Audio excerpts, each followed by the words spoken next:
The Checkpoint is presented by GM Pharma, the first international multinational pharmaceutical company in Georgia. GM Pharma, to serve those who need it most. Back to the Georgian business environment. As you know, this year is quite challenging for gambling industry. They have to get familiar with the new tax system and many more decisions the Georgian parliament has already adopted. Georgi Sakadze covered this topic for you. He prepared a very interesting interview to give you a whole picture of gambling business and its new frame in Georgia. Hi, George. David, hi. My pleasure to co-host the Checkpoints or report for you. All the best to Elena. Hope to see her on air next week. Our viewers and followers are very well aware about the latest amendments adopted by the Parliament of Georgia, a law that significantly tightens gambling regulations and bans nearly 1 million people from gambling. The new law also introduces the concept of gambling addict. Citizens who are granted the status of gambling addicts will be banned from playing in Georgia.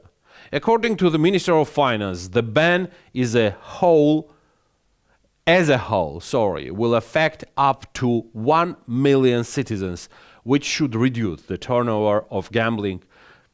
To offset this reduction for the budget, the taxes imposed on the sector are rising sharply, as a result of which the budget will have to receive about the same amount of taxes, around 400 million Georgian lari. The new model for regulating gambling is as follows. Taxation rules are completely changing for the online gambling business, in particular gross gaming revenue, GGR. GGR will be charged with 10% tax instead of the distributed profit tax. GGR reflects the difference between the amount of money players wager minus the amount that they win. In addition, returned earnings will be taxed with 2% income tax. In total, the tax base for the gambling sector will increase by 65%, Minister of Finance Lasha Huzishvili said. Starting from July 2020, based on the amendments to the law of Georgia on organizing lotteries, games of chance and other prize games, certain obligations have been identified for the purpose of control of the gambling industry. Additionally, the law identified the right and the framework of implementation and operation of the unified control system by the selected persons. The Revenue Service of Georgia has been obliged to sign a contract on implementation and operation of unified control system for the purpose of monitoring and control of the gambling industry with the selected person. And the selected person is Random Systems International, a company incorporated according to the laws of Malta, and therefore will carry out duties and obligations identified by the law. The selected person shall operate through its subsidiary, Random Systems Georgia, a company incorporated according to the laws of Georgia. So, Forbes Georgia and the Checkpoints have decided to contact Random Systems Company, its managing partners and representatives to check out more how well the regulatory system is presented in Georgia and what are the best practices worldwide. Mark, thank you so much for your time. We're just on our way to begin our conversation, so appreciate to still e-host you in our Forbes virtual studio, but I hope that quite soon I will have time to personally meet you and host you in our Forbes Georgia studio. I'd look forward to that. Thank you. Thank you so much. Tell us about yourself and about RCI itself. Where does it come from? What's your occupation here? So please, let's begin this conversation from this. All right. So maybe I'll start with a brief description of RSI and sort of how it came to be and what we do. RSI was a company that was really specifically created by Mario Gallia to provide essentially the services that are required by the government of Georgia. So the company's head office is in Malta, but there's a subsidiary that is based in Tbilisi, and the majority of RSI's staff are actually in Georgia, and therefore they're Georgian. We've already increased the number of employees over the past year, and we'll continue to obviously increase the number of staff as the work increases and as we have to deliver the services that we have to deliver. A little bit of what I do in Georgia specifically, I spend most of my time really information sharing with the team to help them not only increase their knowledge of the gaming industry in general, but also to help them understand the new emerging technologies that are being brought into the gambling industry, and also to understand the innovative new games that are being introduced, and not just in Georgia, but really around the world. So I spend a lot of time really mentoring and helping educate the team on the gambling industry in general. You're talking about some challenges and constant changes happening worldwide industry of gambling. My question in this regards is, can we make some similarity how worldwide industry of gambling is regulated in general? Sure. And I think that's a very important question, because when we talked to the government of Georgia, it was very clear that they were very interested in making sure that Georgia was on its way to being a well-regulated gambling jurisdiction. And so in general, while there are obviously differences in the laws that are enacted by the different gambling jurisdictions, there are generally two common main things that the regulations focus on. And the first really is, it starts with the licensing process. And that's the work that is done to understand who are the individuals and the companies that are going to be, owners of the gambling companies or providing critical supply components from a gambling perspective. And then, understanding that... Did I get you correctly that it's a sort of mandatory in some countries, or... Licensing? I mean, the publishing of the ownership, who owns these gambling companies and things like that? Yes, it needs to be understood, because what happens is there's some level of investigation that goes on to ensure that these individuals and the companies obviously meet the eligibility requirements of that particular country. And here's where things sort of vary a little bit. The degree to which, I guess, those entities are investigated before they're issued a license obviously is going to vary from country to country. And that is something that is unique to the different jurisdictions. But again, it's something that Georgia is doing. And while I say that they're unique and they differ, at the end of the day, they're really very similar. And they're so similar, in fact, that the International Association of Gaming Regulators has created a single form and a single process of how to go through the investigation and actually collect the information and license one of these companies. And this form, it's actually called a Multi-Jurisdictional licensing form, is one that is used, for example, by major U.S. states like New Jersey, Nevada, and Michigan. So these are large gaming jurisdictions that are using this multi-jurisdictional form. So that's why I say while they differ a little bit, at the end of the day, they're very similar. I think... Yeah, sorry. Please go ahead. Just formulate and resume your answer, and then I will follow. Please. And then I was going to say... the second aspect of regulations really is where we're focusing on as RSI, and that is the technical and the operational piece, right? So again, in a well-regulated jurisdiction, these are very similar. The technical requirements are very similar. Why? Because the products being deployed are very similar across all the jurisdictions. To conclude this part of conversation, can we suggest or how well Georgian gambling industry is regulated?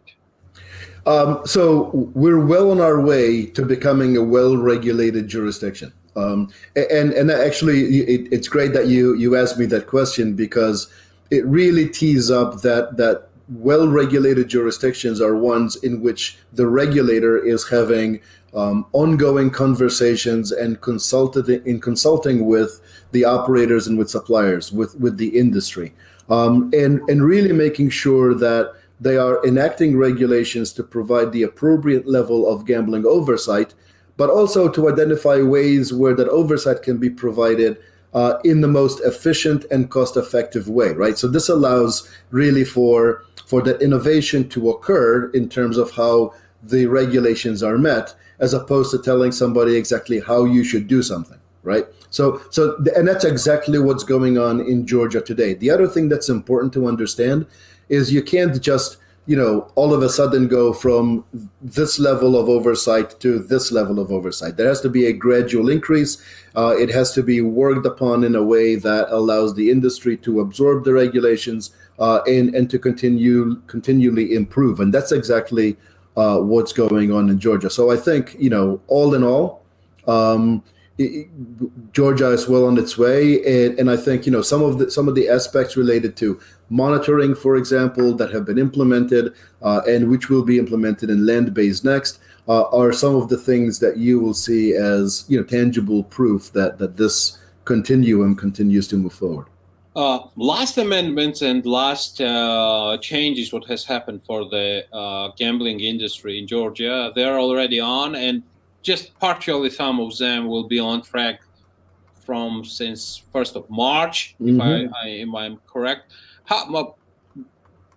Is this in favor of, and definitely positive for the industry itself? And at the same time, is this a part of the story when you are talking about that Georgia is on its way to be among those where market is well regulated, definitely? Absolutely, and at the end of the day, really what's important, regardless of the jurisdiction, is that the gambling industry really relies on players trusting that the games they're playing, are fair, that they're operated with a high level of integrity, and that really they provide every player, regardless of who that player is, with an equal opportunity to win. That's really based on the consistent application of game rules. If you strip that away, if you take that trust away, then the gaming industry within the jurisdiction will suffer. So really what I believe the Georgian government wants to do is to support the gambling industry in Georgia. They want it to grow, and they want it to do so in what I will call a socially responsible manner. And to do that, you have to have gambling laws and technical requirements that have been enacted.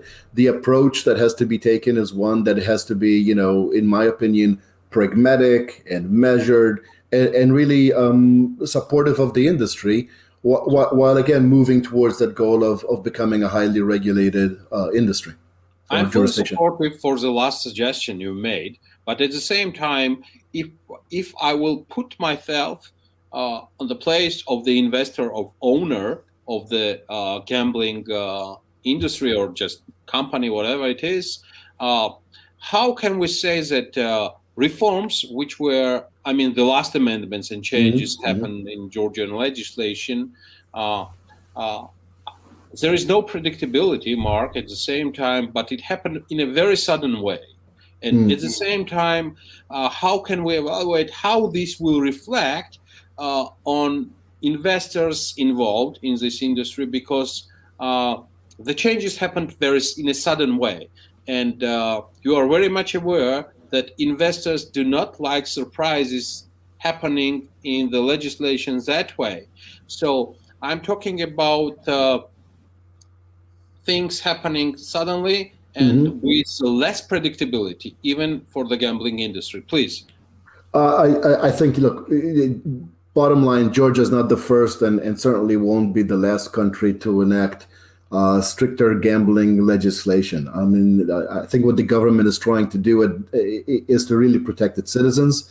And it's in my experience that legislators and regulators and even operators and suppliers all agree that having some level of responsibility around gambling is important to protect vulnerable individuals. So the fact that these reforms were enacted quickly, it's again showing the government's desire to improve the gaming industry, to protect the individuals, and at the same point in time, to make sure that the gaming industry within Georgia continues to grow, but grow again in what I would call that socially responsible and sustainable manner. I think what's really important here is, and what I've heard in conversations with the industry in Georgia, is that there was a lot of maybe concern that this was going to impact investments.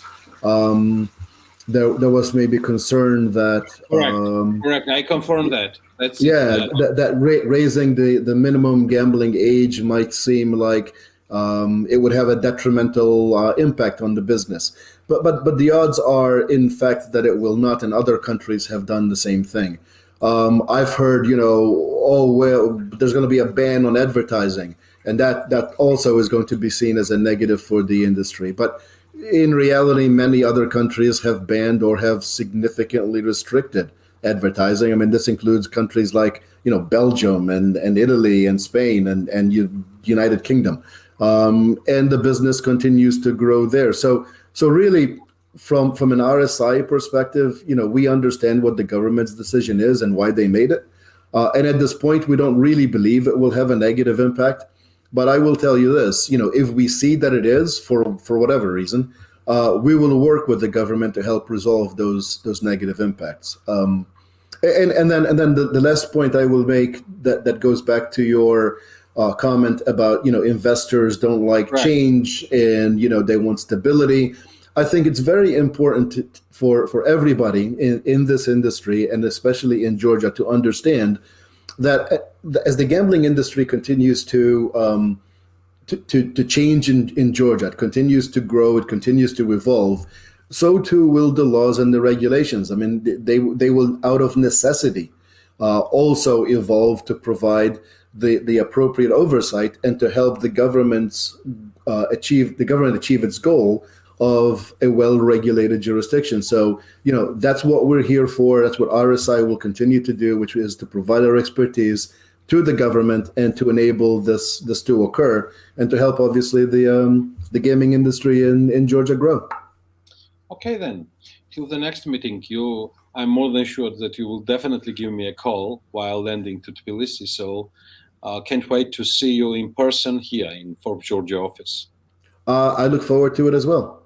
Thank you so much for your time. Thank you. So, as mentioned and agreed, as soon as Mark will be back to Georgia, and hopefully he will avoid all the possible inconveniences due to the COVID, I will be more than happy, together with you and Elena, to meet him in a face and talk a bit more about the future regulations and the reform itself performed by the company and Ministry of Finance of Georgia, together with the Revenue Service of Georgia. So, the floor is yours, David. Thanks and good luck. Thank you for this interview, George. We will follow how the Georgian gambling business adapts to the new law. The Checkpoint is presented by GM Pharma, the first international multinational pharmaceutical company in Georgia. GM Pharma, to serve those who need it most.